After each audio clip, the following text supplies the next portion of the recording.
Auzubillahiminash-shaytanir-rajim. Bismillahir-Rahmanir-Rahim. I am Shahid Khan and this is our 10th session about SS chemistry preparation which is chemical kinetics. So आज हम बात करेंगे chemical kinetics के ऊपर, देखेंगे इसमें कौन से MCQs इम्पॉर्टेंट है, कौन से लास्ट पेपर्स में रिपीट हो चुके हैं, तो इनकी कुछ बात करेंगे। तो चले आए इस पे स्टार्ट करते हैं। पहला क्वेश्चन है हमारा, कहते हैं बायोकैटालिटिक प्रोटीन्स आर। बायोकैटालिस्ट क्या होते हैं ये भी पूछ सकते हैं, एंजाइम होते हैं या एंजाइम और प्रोटीनियस इन नेचर, ये भी पूछ सकते हैं। तो आपको इसका आंसर पता होना चाहिए, बड़ा आसान सा है कि हमारे पास एंजाइम जो हैं ये बायोकैटालिस्ट होते हैं, प्रोटीन इन नेचर होते हैं। नेक्स्ट से कहते हैं substance which increase the reactivity of enzyme is called, तो उसको हम क्या बोलते हैं, प्रोमोटर बोलते हैं, जो एंजाइम की एक्टिविटी को इंक्रीज करते हैं, और जो इसकी एक्टिविटी को डिक्रीज करते हैं उसको हम क्या बोलते हैं, इनहिबिटर्स बोलते हैं। तो हमारे पास यहाँ पे ऑप्शन है रिएक्टिविटी को इंक्रीज कौन करता है, तो प्रोमोटर्स करते हैं जी। ओके, नेक्स्ट है addition of tetra ethyl lead in petrol is example of. Okay, tetra ethyl lead हमारे पास क्या होते हैं, एंटी नॉकिंग एजेंट होते हैं जी। टेट्रा इथाइल लेड हमारे पास क्या होते हैं, एंटी नॉकिंग एजेंट होते हैं। नॉकिंग क्या होती है, जो हमारे पास मेटालिक साउंड प्रोड्यूस होते हैं इंजन में, पेट्रोल इंजन में। तो इस पे मसलन हमारे पास क्यों होता है कि प्री इग्निशन उसकी होती है, मसलन पेट्रोल की प्री इग्निशन होती है, जिसकी वजह से हमारे पास क्या होती है, मेटालिक साउंड प्रोड्यूस होती है, जिसको नॉकिंग बोलते हैं। इस नॉकिंग टेंडेंसी को कम करने के लिए हम क्या करते हैं, टेट्रा इथाइल लेड यूज़ करते हैं। ठीक है, अब ये क्या करते हैं, ये जो बर्निंग है फ्यूल की उसको स्लो डाउन करते हैं, उसको स्लो कर देते, उसको कम कर देते। ठीक है, अब बर्निंग को स्लो कर दे, मगर फिर भी हम इसको ऐड करते हैं पेट्रोल में, ताकि ये क्या करे, नॉकिंग को ख़त्म करे, नॉकिंग को रिड्यूस करे। ठीक है, तो हम कहते हैं कि ये हमारे पास क्या होते हैं, ये नेगेटिव कैटलिस्ट होते हैं। नेगेटिव कैटलिस्ट क्यों होते हैं, उसका रीज़न क्या है कि ये हमारे पास जो प्री इग्निशन है पेट्रोल की उसको रोकते हैं, या आप ये कह सकते हैं कि ये जो बर्निंग है फ्यूल की उसको क्या करते हैं, कम करते हैं, स्लो डाउन करते हैं। इस वजह से इसको नेगेटिव कैटालिसिस इंपॉर्टेंट है। अच्छा, मैं इस पर स्टार लगा लेता हूँ। नेक्स्ट है which of these does not influence the rate of reaction. कहते हैं इनमें कौन सा ऐसा है जो रेट ऑफ रिएक्शन को इन्फ्लुएंस नहीं करता। नेचर ऑफ रिएक्टेंट ये तो करते हैं, रेट ऑफ रिएक्शन को इफेक्ट करते हैं, कंसंट्रेशन ऑफ रिएक्टेंट्स भी करते हैं, टेम्परेचर ऑफ रिएक्शन भी करते हैं। तो मालिक्यूलरिटी ऑफ रिएक्शन ये हमारे पास क्या करते हैं, ये रेट को इन्फ्लुएंस नहीं करता। मालिक्यूलरिटी बेसिक नंबर ऑफ मालिक्यूल जो हमारे पास कोलाइड करते हैं किसी रिएक्शन में। नेक्स्ट है कहते हैं rate of reaction increases as the reaction protein, नहीं, decreases as the reaction protein. तो रेट ऑफ रिएक्शन जैसे जैसे रिएक्शन प्रोसीड होते हैं वो क्या करते हैं, वो डिक्रीज होते जाते हैं जी। ठीक है, कि रिएक्टेंट की कंसंट्रेशन कम होती जाती है तो रेट भी डिक्रीज होता जाता है। ओके, नेक्स्ट है कहते हैं the specific rate constant of A first order reaction depends on the specific rate constant, जिसको हम क्या बोलते हैं, के बोलते हैं। ठीक है, डिपेंड्स ऑन दी, ये किस पे डिपेंड करते हैं, टाइम पे, concentration of the reactant, temperature. Okay, जो स्पेसिफिक रेट कांस्टेंट है वो क्या करते हैं, टेम्परेचर पे ही डिपेंड करते हैं, ना वो कंसंट्रेशन पे डिपेंड करते हैं रिएक्टेंट की, ना प्रोडक्ट की कंसंट्रेशन के ऊपर, ना किसी चीज़ के ऊपर। The only factor on which rate constant depends is temperature. Okay, order of reaction of 2N2O5 to give us 2N2O4 plus O2, इसका ऑर्डर क्या है। तो जनरली हम इसका मसलन अक्सर औकात पूछा गया है मुख्तलिफ टेस्ट में, हम क्या करते हैं, इसको देखते हैं कोफिशिएंट को, ये 2 होते हैं तो हम कहते हैं कौन सा ऑर्डर है, सेकंड ऑर्डर। मगर ये क्या है, सेकंड ऑर्डर नहीं है, ये गलत है। ये हमारे पास क्या होता है, फर्स्ट ऑर्डर है, क्योंकि इसके जो स्लोएस्ट स्टेप होते हैं उसको अगर हम देखें तो उसमें ये हमें क्लियर हो जाते हैं। इसका जब मैकेनिज्म देखते हैं तो ये आपके पास क्या होता है, फर्स्ट ऑर्डर होते हैं। ओके, इसमें आपने इस तरह करना है, जो हमारे पास मशहूर मशहूर फेमस रिएक्शंस है ना, उनके मसलन देख लेने ऑर्डर ना, कुछ माइंड में रख लेना, क्योंकि अक्सर इस तरह के डायरेक्टली पूछे जाते हैं। मसलन nuclear reactions are, enzymatic reactions are, photosynthesis कौन किस ऑर्डर का है, तो ये छोटी छोटी चीज़ें पता होनी चाहिए। Okay, for third order reaction the half life is inversely proportional to initial concentration of reactants. Okay, अब हमारे पास क्या है, हमारे पास हाफ लाइफ का रिलेशन जो है वो कुछ इस तरह से है ना, हाफ लाइफ का 1 डिवाइडेड बाय इनिशियल कंसंट्रेशन की पावर n-1। n-1। अब इसमें n जो है ये हमारे पास क्या होते हैं, ऑर्डर ऑफ रिएक्शन होते हैं, ठीक है। तो अगर हम इसको थर्ड ऑर्डर के लिए निकालें, ठीक है, तो हमारे पास क्या आ जाएगा जी, a की पावर 3-1, और 3-1 किसके बराबर होते हैं, यहाँ पे 2 आ जाएगा, तो स्क्वायर क्या वो होगा, ठीक है। For third order reaction the half life is inversely proportional initial concentration of reactant square. Square के क्या होगा, इनवर्सली रिएक्टेंट जो है उसके स्क्वायर इनिशियल कंसंट्रेशन के स्क्वायर के इनवर्सली प्रोपोर्शन होगी क्या, half life. Okay, radiation are absorb in, radiation जो होती है ये कौन से प्रोसेस में एब्जॉर्ब होती है, तो हमारे पास स्पेक्ट्रोफोटोमीटर जो मेथड होते हैं इसमें क्या होती हैं, रेडिएशन वगैरह क्या होती हैं, एब्जॉर्ब होती हैं।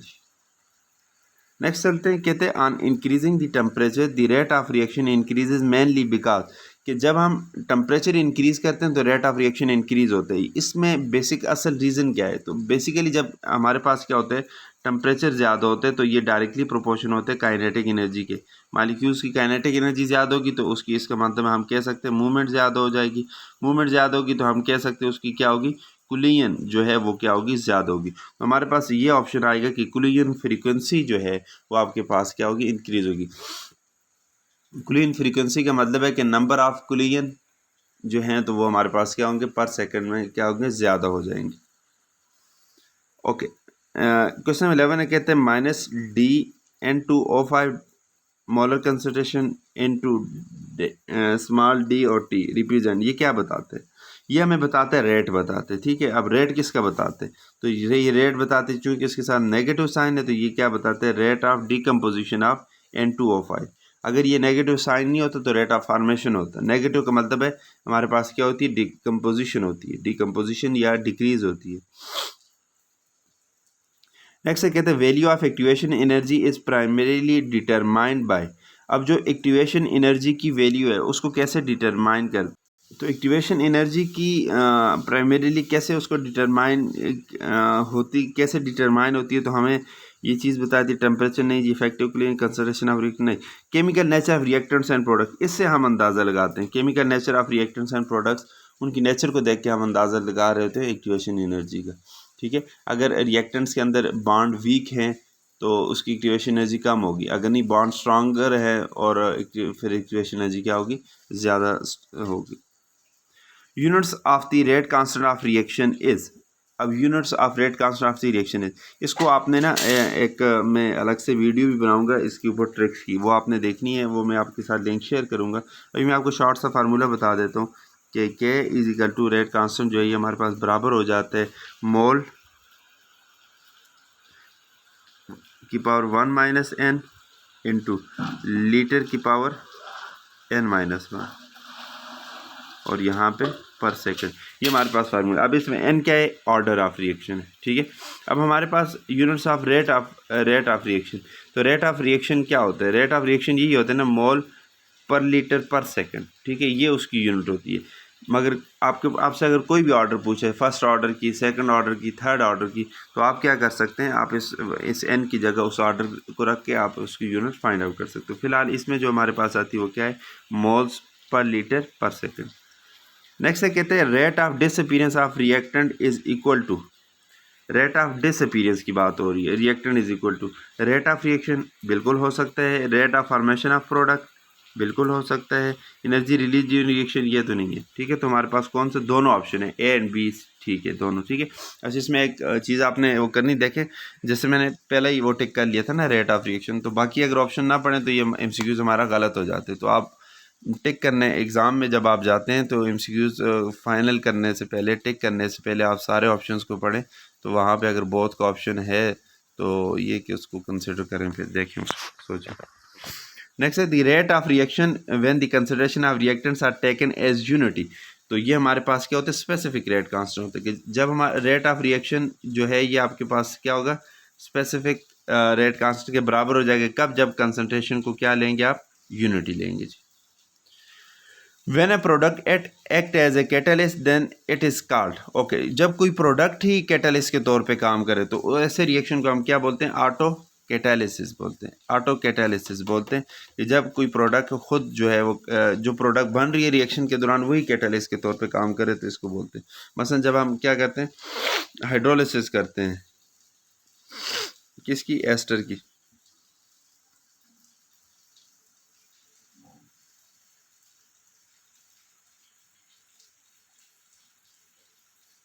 ठीक है, इसकी जब हम क्या करते हैं, हाइड्रोलिसिस करते हैं, तो हमारे पास क्या बनता है? एक एसिड बनता है। ठीक है, और साथ क्या बनता है?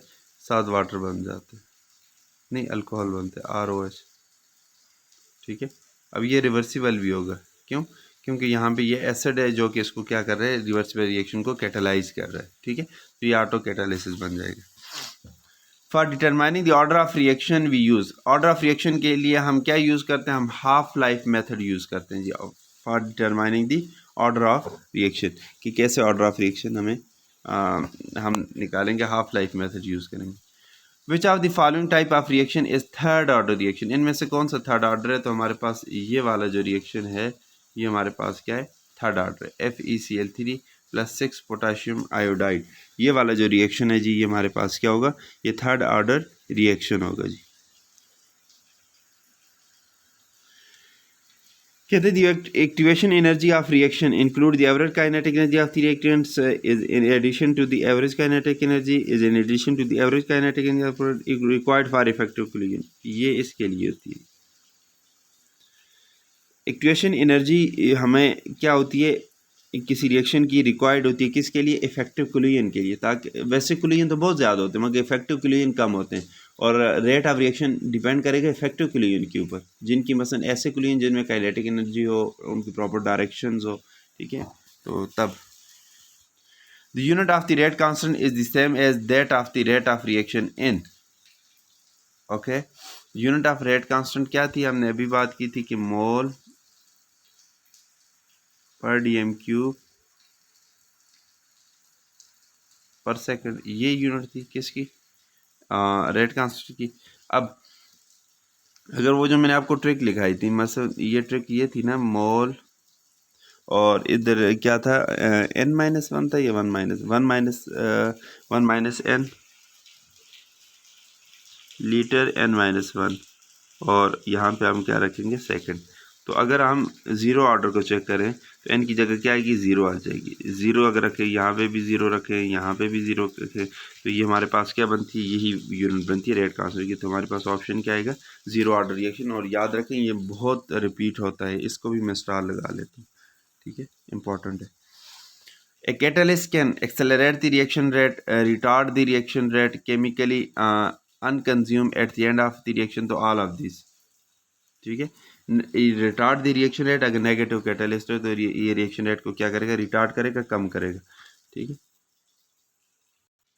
नेक्स्ट हमारे पास क्वेश्चन है, कहते हैं which of the following will have a very high rate of reaction, इनमें से कौन सा है जिसका rate of reaction very high है? डबल डिकम्पोजिशन रिएक्शन, नो जी। न्यूट्रलाइजेशन और आयनिक रिएक्शन में हम क्या करेंगे? कंपटीशन करेंगे। तो न्यूट्रलाइजेशन रिएक्शन और आयनिक रिएक्शन हमारे पास बहुत फास्ट होते हैं। ठीक है, इनका हम रेट निकाल ही नहीं सकते। ठीक है, बहुत क्विकली ये क्या करते हैं? रिएक्शन कर लेते हैं। ठीक है, साइमल्टेनियसली रिएक्ट कर लेते हैं। हम न्यूट्रलाइजेशन रिएक्शन का रेट वगैरह निकालते हैं तो हमारे पास ऑप्शन ये आ जाएगा, greater the concentration of reactant greater will be the dx/dt। ये क्या बताते हैं? रेट को बताते हैं। अगर रेट कंसंट्रेशन ज़्यादा है तो हमारे पास क्या आएगा? रेट भी ज़्यादा होगा। नेक्स्ट क्या है? When catalyst and reactants are in more than one phase, एक से ज़्यादा फेज है, एक गैसियस में दूसरा सॉलिड में, एक गैसियस में दूसरा लिक्विड में, तो उसको हम हेट्रोजीनियस कैटलिस्ट बोलते हैं। और जब सेम फेज में हो कैटलिस्ट और रिएक्टेंट्स, उसको हम क्या बोलते हैं? Homogeneous catalyst. In the Haber process for the manufacture of ammonia the following catalyst is use, तो आयरन यूज होता है जी, विल मोलिब्डेनियम एज प्रोमोटर। तो हमारे पास क्या होता है? हैबर प्रोसेस में आयरन को यूज़ करते हैं और उसमें मोलिब्डेनियम एज प्रोमोटर यूज़ होता है। when the rate of reaction is equal to the rate constant, the order of reaction is okay। मतलब रेट ऑफ रिएक्शन जो है जब बराबर हो जाएगा किसके? रेट कांस्टेंट के, तो तब हमारे पास ऑर्डर ऑफ रिएक्शन क्या होगा? तो हमारे पास कुछ इस तरह की रिलेशन होते हैं कि रेट हमारे पास बराबर होते हैं किसके? इक्वल टू के इनटू कंसंट्रेशन ऑफ रिएक्टेंट्स की पावर एन। एन क्या होता है? ऑर्डर। ठीक है, इस एन की जगह हम यहाँ पे क्या लिखेंगे? हम यहाँ पे इनको चेक करने के लिए कि कब रेट जो है rate of reaction rate constant के बराबर होगा। तो हम अगर ज़ीरो ऑर्डर को चेक करते हैं, क्योंकि मैं डायरेक्टली वो करता हूँ, बाकी को ट्राई नहीं करता। तो हमारे पास n की जगह क्या हो जाएगी 0। एनीथिंग पावर 0 तो वो क्या होता है 1 के बराबर होता है। हमारे पास क्या रिलेशन बन जाएगा, ये रिएक्शन के रेट ऑफ रिएक्शन बराबर होगा रेट कांस्टेंट। कब? तो हमारे पास ऑर्डर क्या होगा, 0 ऑर्डर होगा। कहते हैं in the reaction two a plus b to give us a two b, if the concentration of a is double and that of b is half, then the rate of reaction will. तो ये हमारे पास क्या है जी, एक numerical है। तो इसमें जब हम क्या करते हैं, मतलब हमारे पास ये एक रिएक्शन दिए हुए हैं और कहते हैं हम कंसंट्रेशन ए को डबल करते हैं और बी को क्या करते हैं, हाफ कर देते हैं। तो उस टाइम रेट ऑफ रिएक्शन क्या होगा, तो रेट ऑफ रिएक्शन जो है 2 टाइम इंक्रीज हो जाते हैं। ये एक न्यूमेरिकल है, प्रॉपरली सॉल्व किया हुआ है। तो अगर इसकी मतलब इसमें कन्फ्यूजन है, आप लोगों को समझ नहीं आती, तो आप लोग ग्रुप में मैसेज करें, उस न्यूमेरिकल की पिक्चर मैं आपको वहाँ पे भेज दूंगा, ठीक है। Okay, the second order reaction become first. कहते हैं सेकंड ऑर्डर जो है फर्स्ट ऑर्डर बन जाते हैं। कब? जब one of the reactant is in large access, ठीक है। एक रिएक्टेंट जो है बहुत ज़्यादा हो, एक्सेस में हो, जिसकी मसलन कंसंट्रेशन चेंज होने से कोई खासा इफेक्ट ना पड़े, तो तब हमारे पास सेकंड ऑर्डर रिएक्शन भी फर्स्ट हो जाते हैं। इस तरह की रिएक्शन को हम क्या बोलते हैं, pseudo order. Pseudo first order पढ़ा है ना, ठीक है। हमें लग रहा होता है कि ये सेकंड ऑर्डर है, मगर एक्चुअली जो वाटर है वो क्या होता है, एक्सेस में होते हैं, ठीक है। तो उसकी कंसंट्रेशन चेंज होने से कोई इफेक्ट नहीं पड़ता, तो वो फर्स्ट ऑर्डर ही कंसिडर होता है। ओके, कहते हैं which of the following is not a characteristic of a catalyst. तो it is specific in action, बिल्कुल। Provide the reactants a low activation, बिल्कुल। It can be poison by impurity, बिल्कुल ठीक है। तो हमारे पास ऑप्शन फिर कौन सा बचते हैं, बिकम केमिकली चेंज। हालांकि केमिकली चेंज नहीं होते, इसने लिखा है केमिकली चेंज, तो केमिकली अनचेंज रहते हैं at the end of reaction. Catalyst की ये क्वालिटी है। कहते हैं specific rate constant of a chemical reaction is the rate of reaction when the concentration of the reactant is equal to unity. ये repeat हो चुके हैं। An endothermic reaction, endothermic reaction A goes to B has an activation energy 15 kilo calorie. जब ए से B बनता है, ये endothermic है और इसकी जो एनर्जी, एक्टिवेशन एनर्जी को क्या है, 15 किलो कैलोरी है, ठीक है, per mole. Okay, and the heat of reaction 5 calorie per mole, और हीट ऑफ रिएक्शन क्या है, 5 calorie. The activation energy for reaction B to A will be. Okay, कि एक्टिवेशन एनर्जी इसकी इतनी है और हीट ऑफ रिएक्शन जो energy release होती है वो कितनी है, 5 है। अब कहते हैं जब रिवर्सिबल रिएक्शन होगा, क्या मतलब, ये इधर जा रहा था, अब यही काम अगर इधर हो गया, ए और ये आपके पास बी है और बी से ए बन रहा है, तो तब आप क्या करोगे, ठीक है। तब हमारे पास क्या होगी, हमारे पास एक्टिवेशन एनर्जी पूछ रहे। तो कॉन्सेप्ट आपने समझना है जी, बाकी तो चीज़ें ठीक है। कॉन्सेप्ट आपने समझना है, क्योंकि इस तरह के स्टेट में वो चेंज करके भी दे सकते हो। क्वेश्चन बड़े मजे के। अब हम आपने याद रखना है कि for endothermic reaction activation energy for the backward reaction is equal to the difference of the activation of the forward reaction and the enthalpy change of the reaction। Reversible जो रिएक्शन है, इसके लिए जो एक्टिवेशन एनर्जी होगी वो क्या होगी, कि उसकी जो फॉरवर्ड रिएक्शन है उसकी एक्टिवेशन एनर्जी, उसमें से हम माइनस करेंगे किसको, एंथैल्पी चेंज को, ठीक है। एंथैल्पी चेंज को माइनस करेंगे जी, तो हमारे पास क्या आएगी, रिवर्सिबल रिएक्शन की क्या होगी, एक्टिवेशन एनर्जी। मसलन उसकी एक्टिवेशन एनर्जी क्या थी, 15-15। अब उसमें से हीट ऑफ रिएक्शन कितनी थी, 5। तो इसको आप माइनस करो, तो सॉरी, इसको आप माइनस करो तो हमारे पास क्या ऑप्शन बन जाते, कितना बन जाते, 10 कैलोरी किलो कैलोरी पर मोल। ये ऑप्शन हमारे पास क्या होगा, बन जाएगा जी, ठीक है।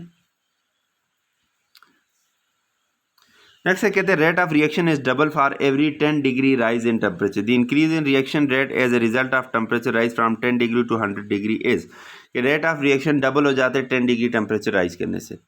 अब वो कहता है, हमें ये कहता है कि आपके पास रेट ऑफ रिएक्शन जब मसलन हम टेम्परेचर इंक्रीज़ करते 10 डिग्री से 100 लेके जाते तो तब रेट पे क्या फ़र्क पड़ता है। तो आसान है जी, क्या इसमें हम करेंगे, अब देखें, मसलन 10 डिग्री जब राइज किया तो फ़र्क कितना पड़ा, डबल हो गया। डबल मसलन 2 टाइम हम कह सकते हैं, 2 टाइम हो गया, ठीक है, ये हो गया। अब कहते हैं 10 to 100 डिग्री की है, ठीक है, मसलन कितने गुना रेट ज़्यादा हुआ है, 9 टाइम्स। 9 टाइम्स जो है टेम्परेचर क्या हुआ है, ऊपर वाले के मुकाबले में ज़्यादा हुआ है, ठीक है, ऊपर 10 डिग्री राइज था, यहाँ 10 से 100 हो गया, 9 गुना रेट क्या ज़्यादा हो गया। तो हम क्या करेंगे, हम इस तरह करेंगे कि रेट ऑफ रिएक्शन हम कहेंगे कि हमारे पास क्या है, पहले डबल हो गया था, अब 9 गुना है तो इस 9 टाइम ज़्यादा हो गया टेम्परेचर, तो हम क्या करेंगे 9 की पावर ले लेंगे, 2 की पावर 9 लेंगे। तो इसको आप साथ क्या करोगे, इनटू रेट ऑफ रिएक्शन, जो रेट ऑफ रिएक्शन था वो था, ये क्या है ओरिजिनल रेट ऑफ रिएक्शन, और ये हमारे पास क्या टेम्परेचराइज करने से जो हुआ है। तो हमारे पास इसको अगर आप स्क्वायर लें तो हमारे पास ये कौन सा ऑप्शन बनता है, 512 बनते हैं। 2 की पावर 9 को अगर आप सॉल्व करें तो हमारे पास क्या 512, 512 टाइम हमारे पास रेट ज़्यादा होगा जब आप 10 डिग्री से 100 पे जाओगे। कहते हैं in rate expression the concentration of reactant is negative, बहुत इंपॉर्टेंट जी, ठीक है, अक्सर पूछते हैं कि रेट एक्सप्रेशन जब हम लिखते हैं कंसंट्रेशन ऑफ रिएक्टेंट्स को हम नेगेटिव साइन के साथ लिखते हैं। ये हमें क्या बताता है, ये हमें ये बताता है कि कंसंट्रेशन ऑफ रिएक्टेंट डिक्रीजेस, कि कंसंट्रेशन डिक्रीज हो रही है, ठीक है, रेट नेगेटिव नहीं है, कंसंट्रेशन कम हो रही है, ये बताते हैं। Which one effect the specific rate constant, तो एक फैक्टर है जो स्पेसिफिक रेट कांस्टेंट को इफेक्ट करते हैं, उसको हम क्या बोलते हैं, टेम्परेचर। कहते हैं which one is a chemical method for determination of rate of reaction, तो हमारे पास टाइट्रेशन केमिकल मेथड है, ये स्पेक्ट्रोमेट्री या रिफ्रैक्टिव इंडेक्स वगैरह रिफ्रैक्टोमीटर की ये फिजिकल मेथड है जी। The unit of rate constant depends upon, order of reaction पे डिपेंड करते हैं, जैसे ऑर्डर चेंज होगा और यूनिट चेंज होगी। मैंने आपको ट्रिक में इसको इंशाल्लाह मैं कराता हूँ, आज होप्स हो कि मैं इस ट्रिक पे बात करूँ, ठीक है। तो जैसे ऑर्डर चेंज होगा, यूनिट जीरो की कुछ और यूनिट होगी, फर्स्ट की कुछ और, सेकंड की कुछ और, थर्ड की कुछ और। For a chemical reaction to occur, reactant molecule must be properly oriented, orientation proper होनी चाहिए, and energy more than or equal to activation energy, ये दो रिक्वायरमेंट है, ठीक है, कि हमारे पास प्रॉपर उसकी ओरिएंटेशन होनी चाहिए मॉलिक्यूल जो कोलाइड करते हैं, और साथ क्या होनी चाहिए, एक्टिवेशन एनर्जी या तो बराबर होनी चाहिए एक्टिवेशन एनर्जी की, उनकी जो एनर्जी है, या फिर क्या होगी, एक्टिवेशन एनर्जी से ज़्यादा होनी चाहिए, तब रिएक्शन होगा। The reaction that involve gases the rate does not depends on, okay, अगर ये इस तरह हो जाए कि reaction that does not involve gases, तो रेट किस पे डिपेंड नहीं करता, तो हम पार्शियल प्रेशर पे जाएंगे। मगर अब गैसेज हैं तो रेट किस पे डिपेंड नहीं करेगा, मोल पर डीएम क्यूब, इस पे डिपेंड नहीं करेगा, बाकी सारे फैक्टर पे डिपेंड करेगा। क्योंकि गैसेज है ना, तो हम पार्शियल प्रेशर की टर्म में लेंगे, okay. The mathematical relation between the rate of reaction and the concentration of the reactant is known as, उसको रेट इक्वेशन भी बोलते हैं जी, रेट ला, ये LA है, रेट ला भी बोलते हैं, ठीक है। तो both A and C option होगा कि जो कंसंट्रेशन ऑफ रिएक्टेंट्स और रेट ऑफ रिएक्शन के दरमियान हमें रिलेशन बताते हैं, तो उसको हम क्या बोलते हैं, रेट इक्वेशन या रेट ला बोलते हैं। नेक्स्ट है, कहते हैं unit of the rate constant of A second order reaction is, क्या होती है जी, सॉल्व करें जी। तो आपने अभी पढ़ा था कि हमारे पास जो ट्रिक है, K इज इक्वल टू क्या क्या लिखेंगे, मोल 1 माइनस n, ठीक है, और इसी तरह लीटर n-1, और साथ क्या आ जाएगी, पर सेकंड। अच्छा जी, क्वेश्चन नंबर 43 देखें, ये हमारे पास क्या है, ये हमारे पास ट्रिक है ना, तो हमारे पास किसकी पूछ रहे हैं, सेकंड ऑर्डर की पूछ रहे हैं। तो सेकंड ऑर्डर की क्या पूछे, इस तरह आप n की जगह उसको ऑर्डर रख लो, 2-1 और पर सेकंड, तो ये आपके पास सॉल्व करो तो per mole litre per second, तो per mole litre per second ये ऑप्शन आ जाएगा, ठीक है। नेक्स्ट है spontaneous reaction are fast, spontaneous reaction क्या होते हैं, बहुत फास्ट होते हैं। Influence of temperature on the rate of reaction is predicted by Arrhenius equation. Sum of exponents of molar concentration is called, उसको हम क्या बोलते हैं, एक्सपोनेंट्स को जब हम सम करते हैं, ये एक्सपोनेंट है, कोई A है उसका एक्सपोनेंट 1 है, कोई B है उसका एक्सपोनेंट 2 है, तो दोनों को जमा करें 3 आ गया, ये हमारे पास क्या होता है, ऑर्डर ऑफ रिएक्शन होते हैं। नेक्स्ट हमारे पास है, कहते हैं spontaneous reaction are fast, spontaneous reaction क्या होते हैं, फास्ट होते हैं। और in rate expression the concentration of reactant is negative, it shows the concentration of reactant decreases. So this is all about today session, ये हमारा 10वां सेशन था जो कि केमिकल काइनेटिक्स से रिलेटेड था। तो 10 चैप्टर हमारे हो गए, इसका मतलब है कि राउंड अबाउट हमने 500 MCQs डिस्कस कर लिए हैं, ठीक है। इसके बाद थर्मोकेमिस्ट्री और इलेक्ट्रोकेमिस्ट्री 2 चैप्टर हमारे रहते हैं जी, उनके पे बात करेंगे। अच्छा, इसके अलावा मेरे जो गूगल के जो यूट्यूब के एनालिटिक्स मैंने उस दिन देख रहा था, तो मोर देन 50% व्यूज़ मेरे वो हैं जिन्होंने अभी तक चैनल सब्सक्राइब नहीं किया, मतलब विदाउट अनसब्सक्राइब जो देख रहे हैं, तो वो मोर देन 50। यकीन माने आपको कुछ भी नहीं जाता, तो काइंडली अगर आपने सब्सक्राइब नहीं किया तो इसको सब्सक्राइब करें और दोस्तों के साथ भी इसको शेयर करें। कोई सजेशन हो तो वो मुझे आप दे सकते हैं, कमेंट्स में दे सकते हैं, या फिर मुझे आप ग्रुप में ऐड हैं तो वहाँ देख सकते हैं। इसी तरह इसके साथ अभी आज बात हुई थी एक ट्रिक की, तो मैं कुछ वीडियोस ट्रिक पे बनाऊंगा। एफएससी की वीडियो साथ साथ अपलोड हो रही हैं, उनको भी आप देखें। जो टॉपिक आपको मुश्किल लगे आप बताएं, तो उस पर भी मैं वीडियो अपलोड करूंगा। तो इस तरह कोई भी आपको कन्फ्यूजन हो तो आप ग्रुप में मैसेज कर सकते हैं। आप अगर ये पहली वीडियो देख रहे हैं तो बाकी वीडियोस के लिंक जो है इसके मैं डिस्क्रिप्शन में डाल दूंगा, वो नहीं देखें तो आप उनको भी देख लें। विश यू गुड लक, अपनी प्रिपरेशन करें। और ये कि अभी पीएमएस का एग्ज़ाम है, उसके बाद शायद हमारा जो टेस्ट है वो हो जाए। तो good luck, thank you so much.